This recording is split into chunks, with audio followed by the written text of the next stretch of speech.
Hello and welcome to the Spike podcast. I'm Fraser Myers. With me this week, as ever, we have Spike's editor, Tom Slater. Hello. And we're delighted to be joined by a legend of journalism, the former literary and national editor of The Atlantic. It's Benjamin Schwarz. I'm delighted to be here. Spiked is one of my all-time favorite publications. You're doing God's work. So. Oh, thank you very much. It's very sweet of you. So we've got plenty to discuss today. We'll be talking about when Donald Trump met Elon Musk, the crisis of free speech in Europe and Britain, and the beatification of Kamala Harris. There was a huge live stream, probably one of the most watched live streams ever in the world, took place earlier this week, featuring Donald Trump and Elon Musk.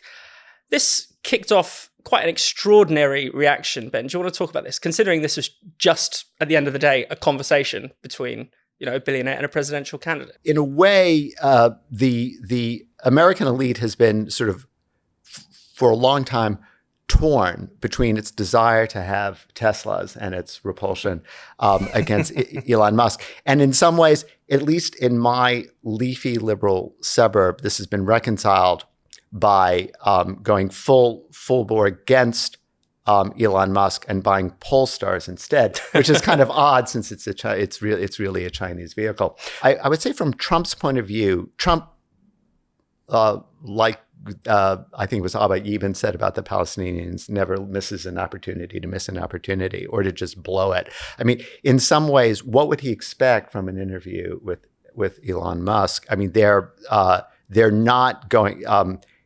He's not broadening his base. Yeah.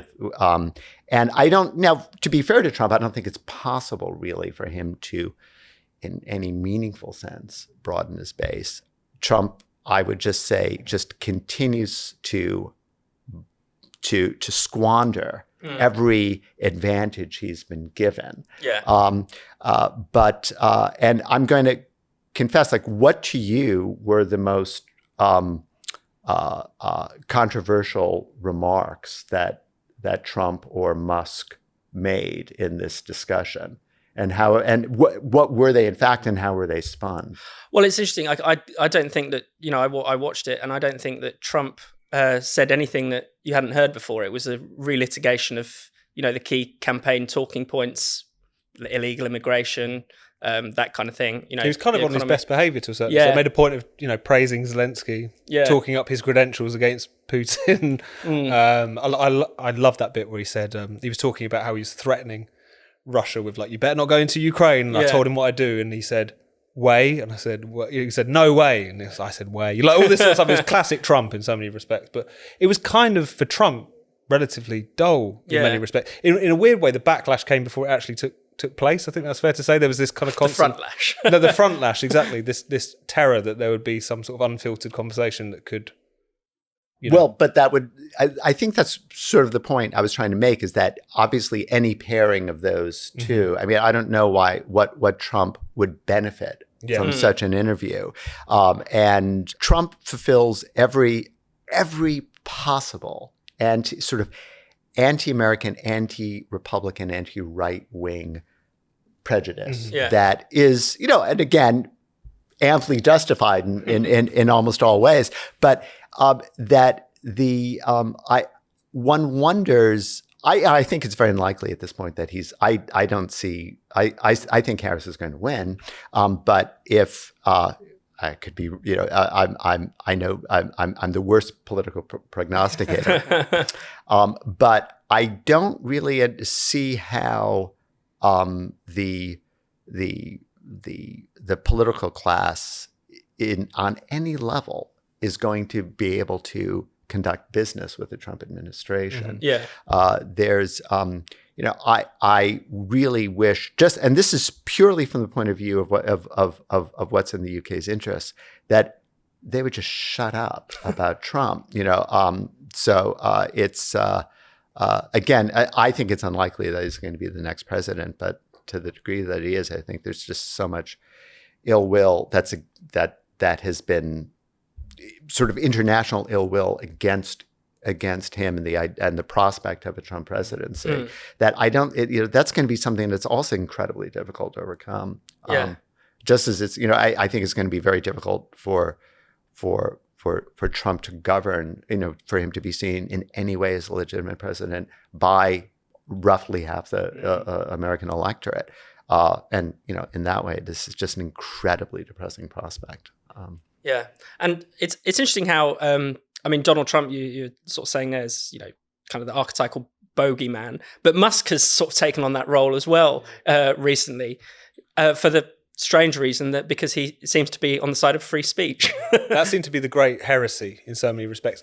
Being on the side of free speech and also buying Twitter. Because I think whether you want to call them the metropolitan elite, the coastal elite, the laptop class, whatever pejorative you want to reach for, they really saw Twitter in particular as theirs, like it was their territory. Roughly speaking, they set the rules. It's a platform that in the grand scheme of things is quite small in comparison to Facebook or some of the big ones. I mean, Telegram is bigger than Twitter, for instance. People don't really know this. But obviously it's so central to media. It's so central to politics. It is, the way in which it's where elite political media discussion takes place. It's where the agenda is set. The fact that someone who thinks that freedom of speech is quite important, or who entertains views, some not that eccentric, some very eccentric, which are outside of the sort of democratic, capital D mainstream, infuriates them to an extent that really eclipses anything that Musk is, alleged to have done wrong with his platform or in general. The sort of hysteria, the sort of Musk derangement syndrome, if you want to recycle that cliche, is very real. And what's interesting is that it's in America, it's also over here, we've had a heavy dose of that. And it's also in the EU, where we had this bizarre intervention from Thierry Breton, the EU commissioner who's in charge of their online censorship, effectively, in charge of implementing their Digital Safety Act, who preemptively, before this live stream, sends him an open letter saying that, I know that you're, in a manner of speaking, I know you're about to do this controversial interview. May I remind you of your obligations to clamp down on hate speech and misinformation? And I thought that was a really interesting moment, not least because of the fact that he ended up getting basically kind of slapped down by the European Commission more broadly. Yeah. This is an incredibly undiplomatic thing to do. The European Union will still have to do business with a Trump administration in the unlikely event that he comes back to power. But that anti-Trump animus is so strong that even that being said, he's just quite willing to kind of blunder in and probably assume that he wasn't going to get that kind of chastisement from his higher ups as a consequence of that. And these people are, unelected technocrats. They're supposed to be sort of sensible people. And yet, something about Trump and Musk seems to drive them crazy. I mean, the history with Musk and the EU goes back a long way. As soon as Musk bought X, or Twitter as it was then, he tweeted, "The bird is free." Thierry Breton immediately tweets, "Not in the EU it isn't," or words to that effect, effectively saying, "You will follow our rules, you will follow our regulations." And Benjamin, one of the big things that the EU is very keen to crack down on, not just the EU, many governments around the world, but is disinformation.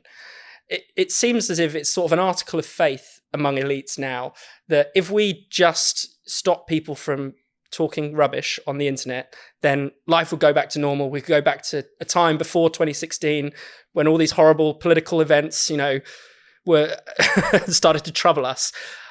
What do you make of that conversation? Because you've written a really excellent long read on this for us this week. Yes, and I'm delighted at the opportunity to appear again in Spiked with that piece. But first, I think your analysis of the oversized interest in Musk is brilliant. It is a purely media-driven interest, and it is entirely owing to Twitter, or what the platform formerly known as Twitter, but that it's, and I don't know any of my neighbors, for instance, who are on Twitter.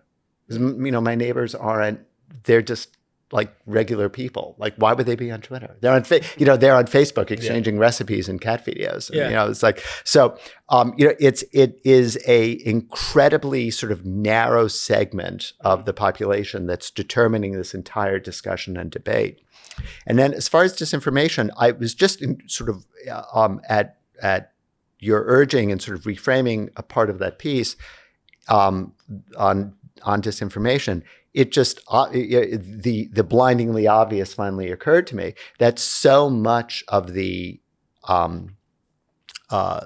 suspicion about what we now call disinformation, I think is rooted in two seismic political events, the 2016 election of Donald Trump and the Brexit referendum, both of which I think, and the only explanation that so many people could come up with that would encompass those outcomes was that the mob, the people, were deliberately misinformed, and that we have to manipulate them to reach the right conclusions. You all over here had a terrible event, the murder of 3 children. Correct me if I'm wrong. Is there any doubt about this, that the spark, not the underlying cause, but the spark of those that ignited those events or those riots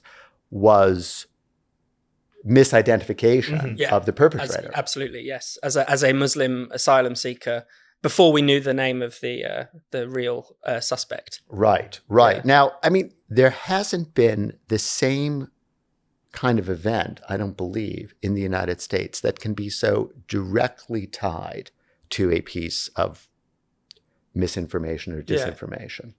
Let's say for a moment that the attacker had been an asylum seeker. I would expect that to be underreported, that wouldn't be something that would be a piece of information that, for all sorts of reasons, and one could argue that, people with good intentions wouldn't want to accentuate that piece of information.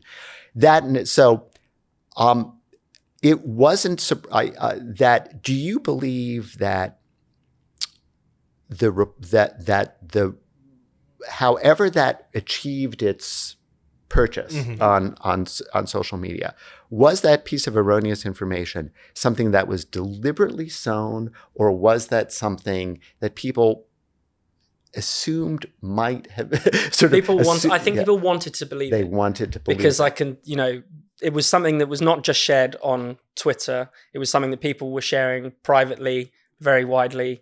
I went to speak to people in Southport, and within not very long of hearing about the attack, suddenly they're hearing about this name, this erroneous name, because people want to know. Yeah. And then it fits a certain profile, that level of nihilistic crime, one assumes an Islamist motivation or something like that. There's certain, kind of archetypes that kick into play. And in the past, and again, what on the one hand, one has to be very careful not to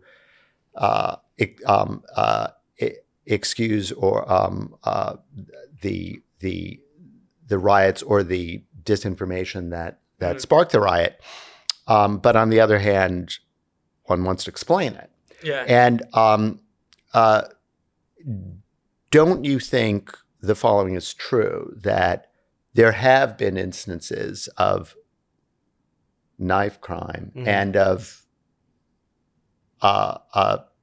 Islamist violence that have been perpetrated, and that either the Islamist element of it or even the ethnic minority element of it has not been forthcoming? So even earlier this year in Hartlepool, there was a terror attack, horrific string of murders, and all we knew was that there was a terror attack, and we couldn't report on any of the other features. So, already this year you have an example where that kind of thing is downplayed. You create suspicions among the public that if people assume now, rightly or wrongly, unfortunately, that if they haven't been told X, Y, Z, then that must be the cause of it. And that's obviously a very dangerous place for us to be in. And I also think there's a very strong case that whilst in the wake of the riots and the anti-Muslim misinformation that was flying around and whatever, the tendency is to say, well, the answer therefore is to censor this person, these kinds of accounts, whatever. I think there's a pretty strong argument that the environment which allowed that misinformation to spread so quickly was also created by censorship to a certain extent, by which I mean a lot of the influencers on the hard right and far right who were pumping out that stuff many of them very cynical operators. These people who have been given martyr status by the fact that they've been kicked off of social media platforms, but put back on Musk's X. These are people who have been given the status of truth tellers despite lying all the time because of the fact they're the ones who have been willing to occasionally utter uncomfortable truths, even if they're trying to push it in a bigoted and unpleasant direction. And also, I think that general sense that the public weren't being trusted, that if we give you too much information, you're just going to kind of fly off the handle. You create a kind of seedbed for this kind of, for this sort of misinformation and for a sort of level of, for those narratives to take root, quite quickly. I mean, it's worth saying that obviously even in terms of the riots nationwide, you are talking about hundreds of people in a nation of tens of millions. But the lack of appreciation, a general kind of sense of gaslighting, a general sense of it doesn't do to talk about certain things, a general sense in which we do not really trust you to talk about these issues because we naturally assume that if we had an open debate about any of the deep-seated problems we talked about, whether it's Islamist extremism, knife crime, or whatever, that you'll draw the wrong conclusions, has created a small but not insignificant audience for misinformation, hard right narratives, and so on. Like that's kind of inevitable. I think there was a very clear sense in which the desire to close down discussions around these various things made it more likely for people not to listen to and to take as read what the authorities were telling them. Yeah. But to just listen to these people spouting nonsense. It's kind of, you can kind of draw a line between those things to a certain extent, I think. This episode of the Spiked podcast is sponsored by AG1. Now, we all know that we could all take better care of ourselves, but with only so many hours in the day, living healthy can sometimes feel like a real challenge. For me, that all changed when I started drinking AG1. AG1 is a daily nutrition supplement that makes it easy to look after your health. Just one scoop contains 70 high-quality ingredients, all designed to meet your basic nutritional needs. I usually drink AG1 alongside my morning coffee. All I do is mix one scoop with water, and in less than a minute, I'm ready to get on with the day. That single scoop of AG1 is packed with extremely helpful stuff. Pantothenic acid helps you stay sharp, ingredients like folate helps reduce fatigue, and vitamin C can help strengthen your immune system. The B vitamins in my morning scoop make me feel so much stronger and more energetic, making a huge difference throughout the day. AG1 is also designed by a world-class team of scientists with more than 100 years experience between them.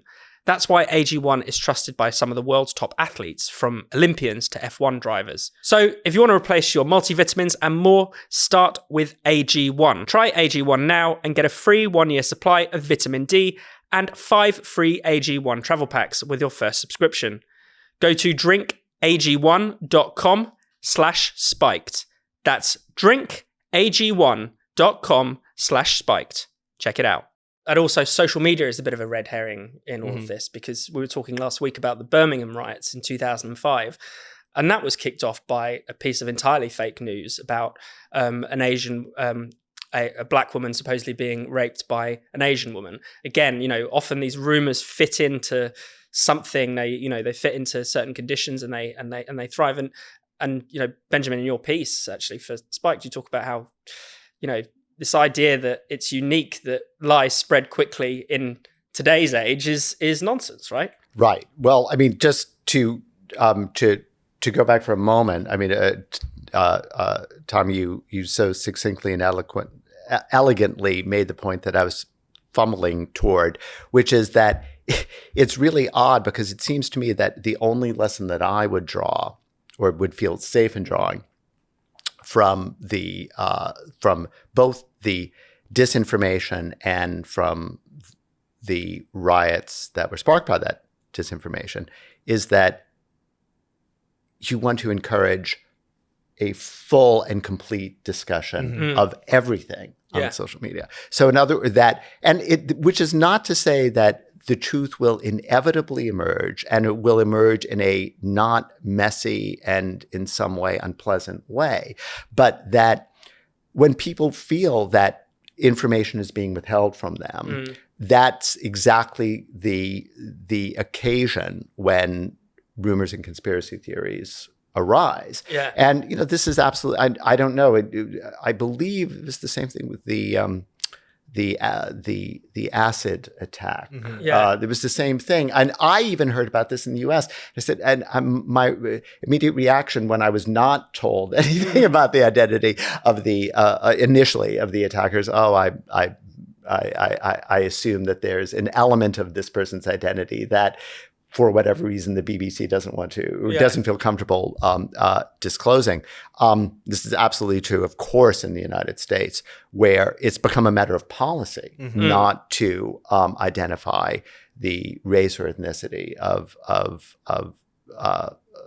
certain certain criminals, and that just now, as far as disinformation specifically, I don't know what disinformation is. I mean, there's a small, I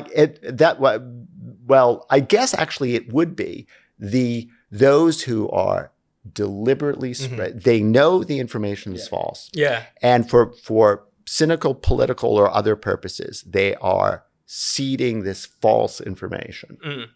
But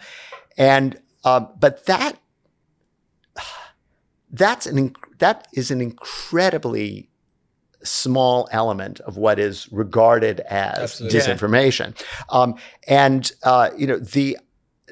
The notion that ideas that people find inconvenient or dangerous or unenlightened or too enlightened are going to spread and going to spread quickly is at least as old as the printing press. I mean, that was exactly what people saw as the danger of the printing press.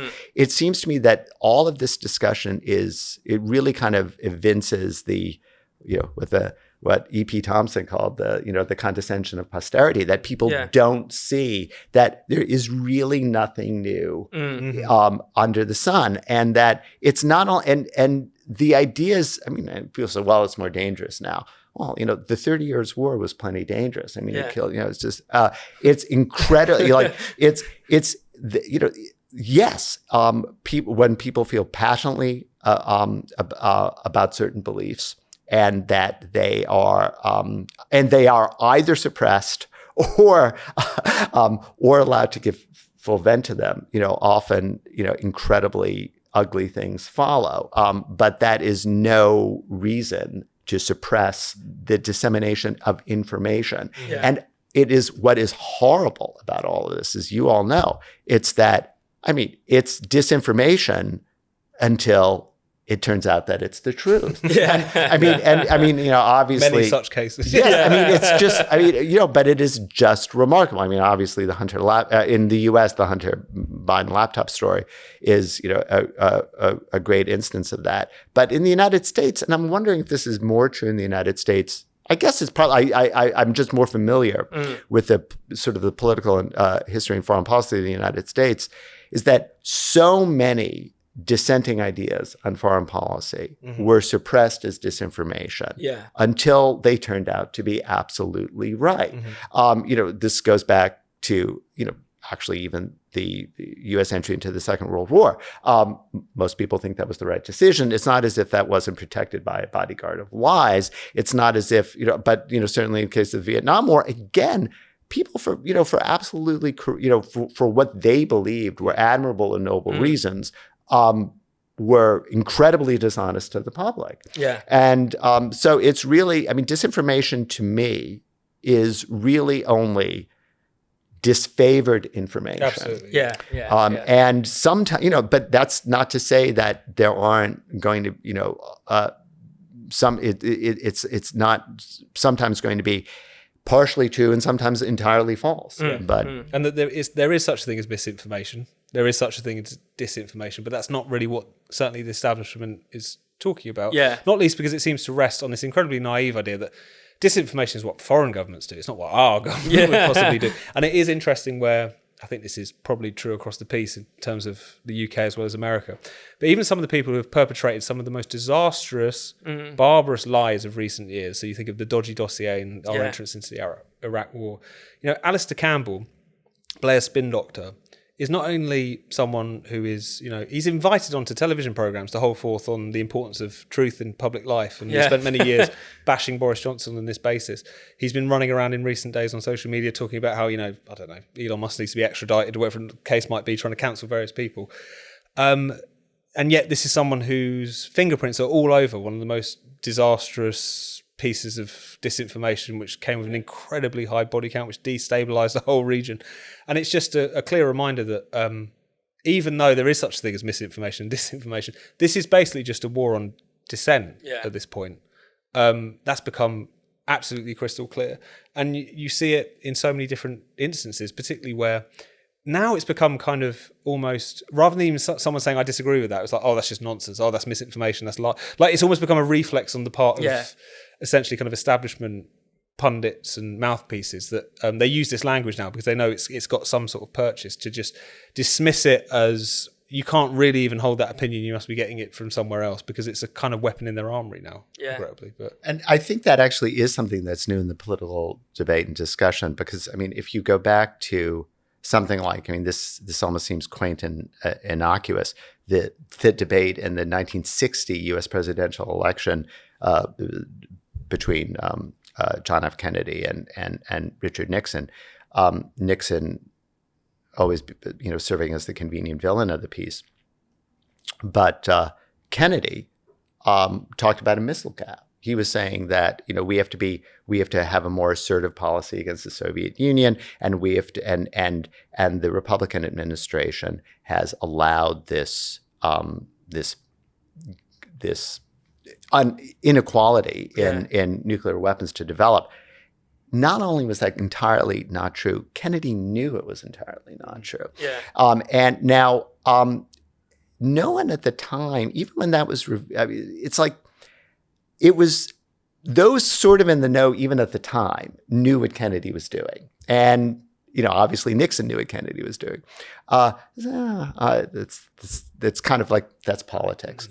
But it was terrible. It was terrible. It was terrible in that it literally increased the risk of nuclear war between the superpowers, because it made the whole discussion about the U.S.-Soviet rivalry all the more heated, et cetera, drove up defense spending and more. But the idea now that your political opponent is not only wrong, but is not only lying, but is lying and is probably in service of a foreign government. That is unbelievably damaging to anything resembling sort of political debate and discussion, or a reasonable political debate and discussion. And this stuff serves also to kind of whitewash the previous administrations and governments that have lied through their teeth, as you suggest. There was this thing post-Brexit and post-Trump where commentators would go around as if political lying was invented in 2016. Like it had never happened before.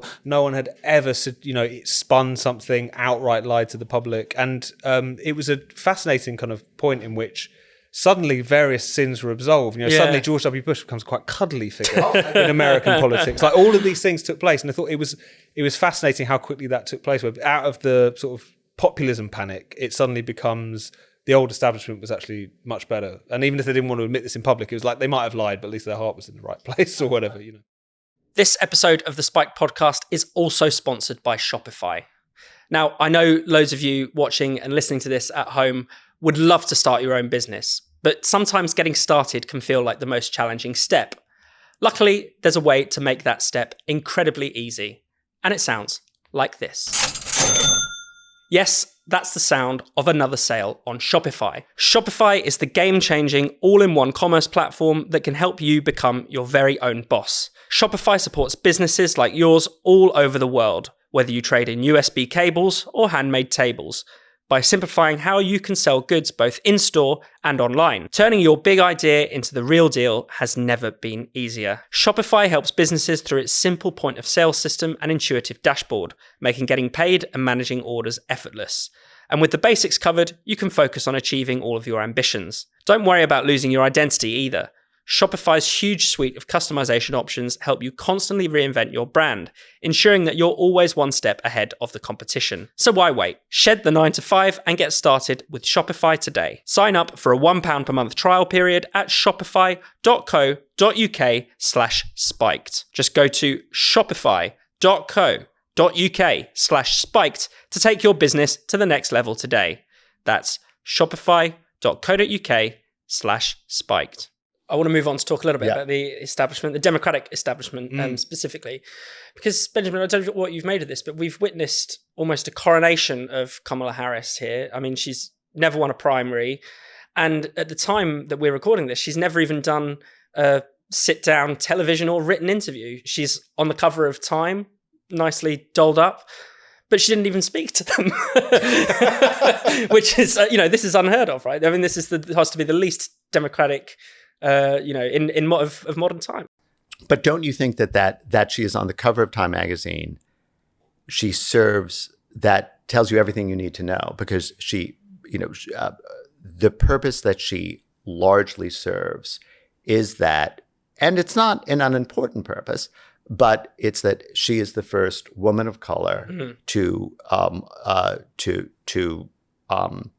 be the presidential nominee of one of the two main political parties. Yeah. So and that is the significant historical fact that that's sort of all you need to know in some ways about Kamala Harris. And but I think that Harris, I've always thought, is going to be a much more formidable figure for Trump, or would have been for any Republican candidate, because she comes across as kind of sometimes as, and this is I at risk of using a somewhat sexist term, because it is a term I wouldn't probably use to describe a man. It's, she sometimes comes across as ditzy. And she isn't the most and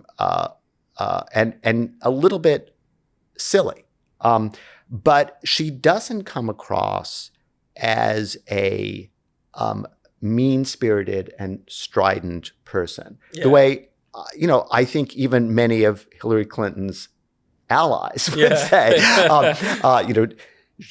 she was. And yes, and the best joke I ever heard about Hillary Clinton is something the stand-up comedian said, every time Hillary smiles, she looks like she knows when you're going to die. Yes, no. I mean, it's like, summary of yes. I mean, she's not, she didn't exude warmth and charm. Yeah. And it's difficult to personally dislike Harris. Even some of her critics will say, the one thing that she really, really believes in is her sorority. I mean, she is in some ways like this kind of good-natured sorority sister. Now, she holds views that, people can agree or disagree with, and it's, but she is, and she's not, I think she's more or less likable. And I think especially for Trump, what could be worse than a somewhat likable woman? Because I think Trump's misogynistic tendencies will out. He's even if one were to strive to say the most neutral things one could say about Trump, he's going to rise. He's going to take the bait. Yeah. And she kind of, and that her characterization of Vance as just plain weird, I think was brilliant. I mean, it's just like, whatever one thinks of Vance, what could be kind of both more dismissive and less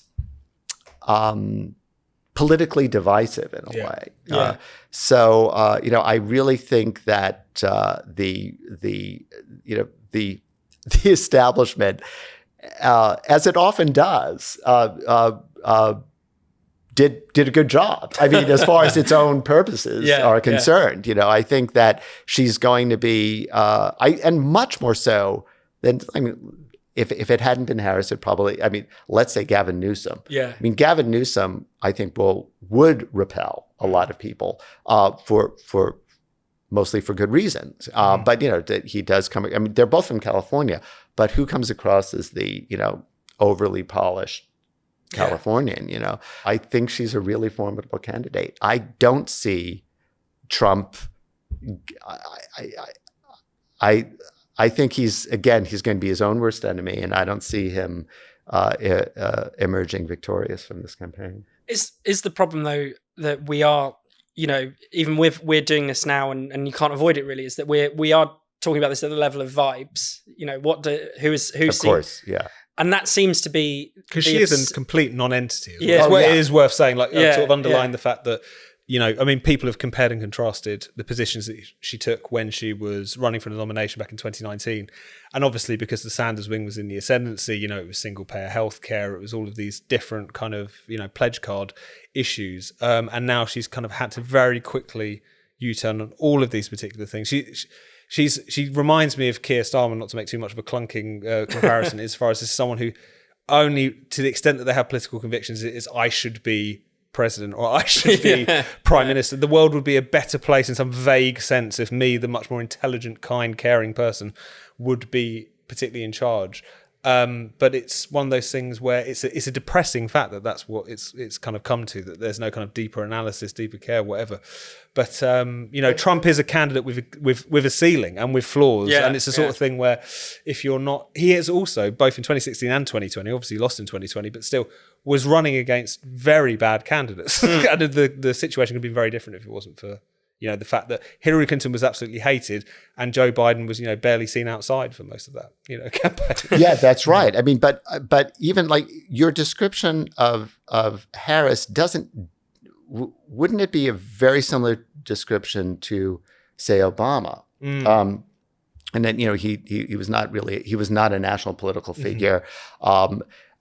He exuded expertise and certain kind of Ivy League credentialism and quote intelligence that isn't exactly sort of Harris's vibe, but people kind of felt good about Obama, and I think again, to reduce this to the level of vibes, and I think that's really where we are now with American politics generally, and is that people kind of feel good about Harris. The white dudes for Harris phenomenon, people are buying into that, I guess. Yeah. I mean, again, I'm not in no way endorsing Harris, but I guess on the other hand, the thing I would say in her favor, and this is just really out of ignorance, is that again, well, I'm from California and I've been aware of Harris for a long time, but in a way, she seemed kind of like a machine politician. She didn't seem like an ideologically driven politician. It's not to say,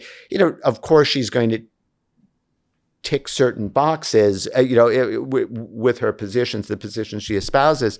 But I guess her mentor was Willie Brown, who was regarded as the epitome of the sort of the machine politician. And, I think people are much more comfortable with a semi-competent machine politician than they are with an ideologue at this point. And I think Biden was seen as much more ideological. Now, that just may be because, he kind of made himself into that. Maybe by being sort of an old white man, he kind of had to almost bend over backwards to espouse certain cultural positions, which just seemed bizarre, and things that we kind of knew and he didn't really believe, which also made him seem dishonest. And that's almost what alarms me about Harris to a certain extent, is that similarly with Biden, I remember when it was a run-up to 2020, and there'd be even kind of anti-woke liberals who would write pieces saying, if you hate wokeness, vote for Joe Biden, or if you want things to calm down, you should vote for Joe Biden. And on the level of vibes, he's older, he's not someone who is, going to be well-versed in critical race theory or whatever it might be. But the problem is he is an empty vessel, but the empty vessel has to be filled with something. And I think a very similar thing could easily happen with... Oh, no. Absolutely. I mean, I think the Republic is in peril. Thank you so much for watching the Spikes podcast. We'll be back next Friday. If you hit subscribe and click the bell, you'll never miss an episode. And in the meantime, why not check out all of Spike's other videos and podcasts on this channel? And for more Spiked content, find us at spiked-online.com.